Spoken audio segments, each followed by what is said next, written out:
Okay, so welcome back to SwitchCorner. I'm psyched to say that Streets of Rage 4, it's finally here. Feel like we've been waiting pretty much forever for this one, but can it carry the Streets of Rage name proudly, or is this just a letdown so many years later?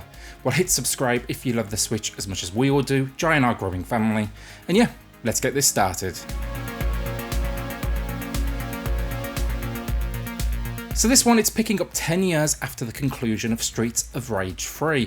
For those that may not know, the third entry it saw us taking down Kingpin, Mr. X, and in the process his entire organisation. Now though, we have a new nemesis, Mr. X's children, the Y Twins, a particularly evil male and female combo just out to wreak havoc. While it's for sure in no way deep, I still walked away very much happy with what I got here. This story, it's very much designed just to keep the pace going, and I expected that entirely. It's designed as a simple plot, pushing us from point A to B, opening us up to some truly unique locations to fight through. Basically, it's exactly what I expected, and I think common sense tells you this story, it ain't winning no awards. Would I have liked more? Sure, of course, but this very much feels like it's by fans, for fans, and I can kind of understand why they've played it very much safe in this area. The story though, it's presented in a comic book format that I've got to say is a very stylish presentation. It fits comfortably also into this universe though, as you go along for the ride with Axel and Blaze, who featured in every entry, and then the two newcomers, Cherry and Floyd. Overall, the story is dumb fun in the best possible way.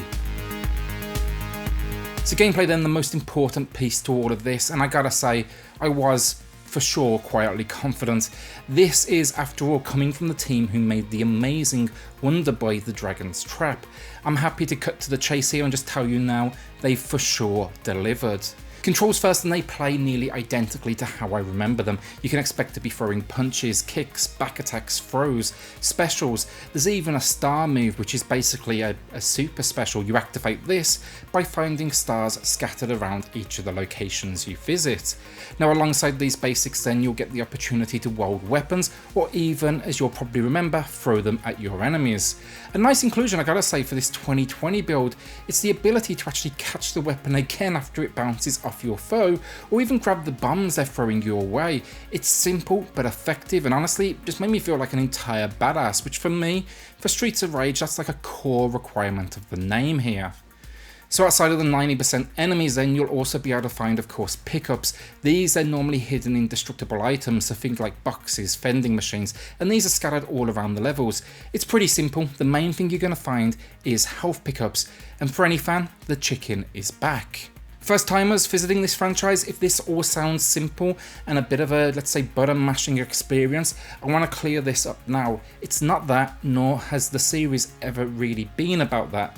There is so much strategy at hand, from monitoring our enemies' patterns, to understanding what attack patterns to use, to knowing when to leverage an invincibility that's so nicely provided by our throw and special animation. Also on that note, specials, sure they look awesome, but they drain health, so you do need to use these things wisely. Here with the fourth entry, they have made a slight adjustment to specials though. You can now restore that lost health by attacking enemies following. Get hit though, and that will be gone for good. Also, while we're here, it's worth noting Streets of Rage 4, true to the name, like its older brothers, is not easy, and this one is seriously actually challenging at points. Now if too high a difficulty puts you off, the game does compromise and it gives you 5 difficulty modes to choose from for when you're tackling the story. This ranges from a Streets of Rage version of easy, let's say, it's definitely not easy, up to what's known as mania. I'm pretty confident this mode just makes 90% of players cry. With a runtime though of around 2.5 hours, these options are a step in the right direction for longevity, and it's going to be pushing you to come back. So why else though, outside of the story, would you want to come back? Well, I don't know, maybe to try all the characters because they are all so unique. How about beating a previous high score to post it online? How about the 2-player co-op or the 4-player online mode? How about the additional 3 modes you unlock after your first run? That's level select, arcade mode where there's no continues, and boss rush mode. Even actually there's a battle mode here where you play a 1 versus 1 fight either locally or online. Maybe the most impressive thing though then to come back for, all the unlocks available here. There's really two unlocks here. A decent amount of additional characters. These come from the series history to be used in-game. I personally really like the old school retro looking ones. And then there's even some galleries that give you a small peek into the production process of Streets of Rage 4. If you're coming here for a long experience, I will say now you're out of luck.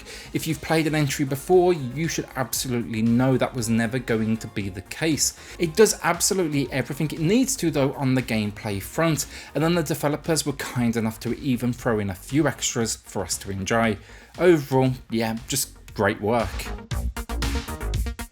So graphically speaking, I know this one did get kind of mixed reactions on announcement, but I don't see what the problem is honestly, now it's kind of in full motion. This thing is beautiful, hand drawn, it's a stunning world to explore, from like neon soaked streets to back alleys to trains to prison cells.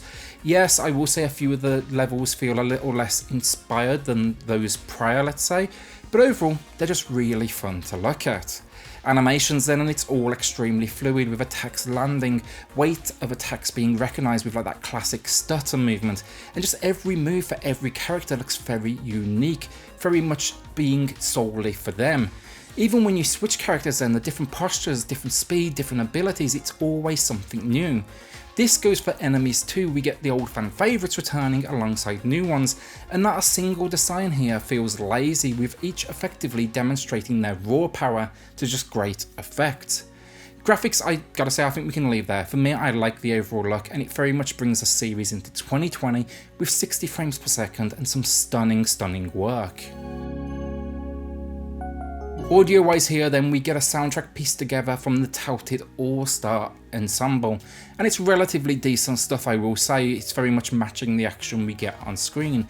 Now, is it as good as the original score? No chance, but I also recognise now that they are pretty much a small piece of gaming history, so it's probably an unfair comparison. What we do at least get though is a memorable track list that never outstays its welcome, while definitely respecting the source material, and I will say I enjoyed it enough that I will be picking it up once it releases on vinyl.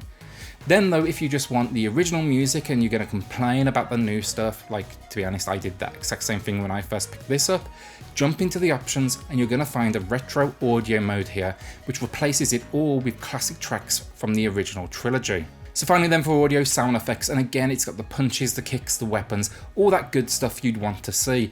One request I think would have been nice would be some like environmental sounds. It would have been a nice touch, it would have brought these locations to life, but I will say it is a minor issue, and I can see this was just them again playing safe. But imagine the sound of like a big bustling train when you're running across the top of it. That would have been pretty epic. So overall, Streets of Rage 4 very much delivers on continuing the series in a respectful way, paying both homage to the original experience while adding a few, let's say, modern additions to make it very much feel in place in 2020. Fantastic gameplay, a fun 12-level story mode, decent amount of options, unlocks, a visually stunning take on the world as well.